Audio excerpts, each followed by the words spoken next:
सुनेत्रा पवारांची उपमुख्यमंत्रीपदी वर्णी लागल्यानंतर आता पक्षाचा राष्ट्रीय अध्यक्ष कोण होणार याची चर्चा सुरू झाली।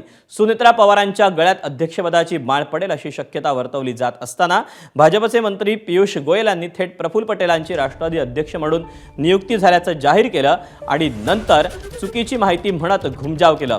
त्यामुळेच प्रफुल्ल पटेलही अध्यक्षपदाच्या शर्यतीत असल्याची चर्चा सुरू झाली होती। मात्र आज स्वतः प्रफुल्ल पटेल यांनीच अध्यक्षपदाच्या शर्यतीत नसल्याचं स्पष्ट करत चर्चांवर पडदा टाकला। पण राष्ट्रीय अध्यक्ष कोण होणार हे मात्र स्पष्ट केलेलं नाही।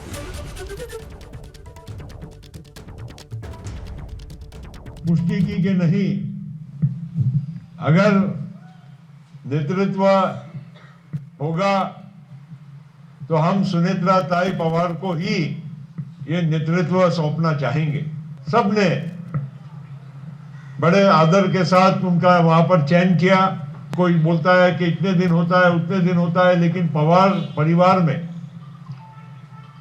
उनकी परंपरा रही है कि 3 दिन का वो शोक रखते हैं और फिर अपना दायित्व समझ के अपने काम पे लगते हैं।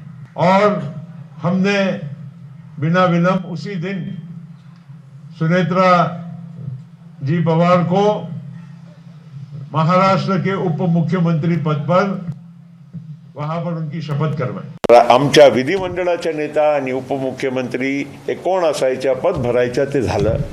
आता राष्ट्रीय अध्यक्षांचा, पक्षाच्या अध्यक्षांचा जो विषय आहे तो पक्षाच्या अध्यक्षांच्या विषयी, कारण त्याच्यासाठी पक्षाची मीटिंग बोलावं लागते। मी प्रफुल्ल पटेल या स्पर्धेमध्ये नाही। अरे 1952 पासून माझे वडील महाराष्ट्राची जनतेने निवडून दिलं।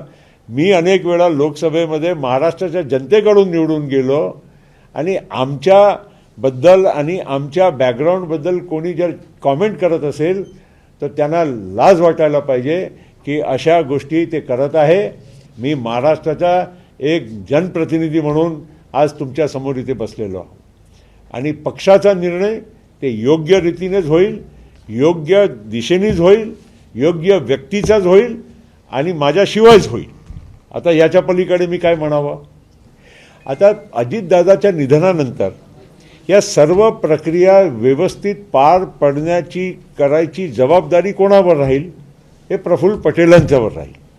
कारण मी राष्ट्रीय कार्याध्यक्ष असल्यामुळे विधिमंडळाचा विषय किंवा राष्ट्रीय अध्यक्षांचा विषय याला मार्गी लावण्याची जबाबदारी आणि प्रक्रियेचे पूर्ण पालन करून ती करण्याची जबाबदारी माझ्यावर आहे आणि महाराष्ट्रामध्ये सुनील तटकरेजीवर आहे। एबीपी माझा, उघडा डोळे बघा नीट।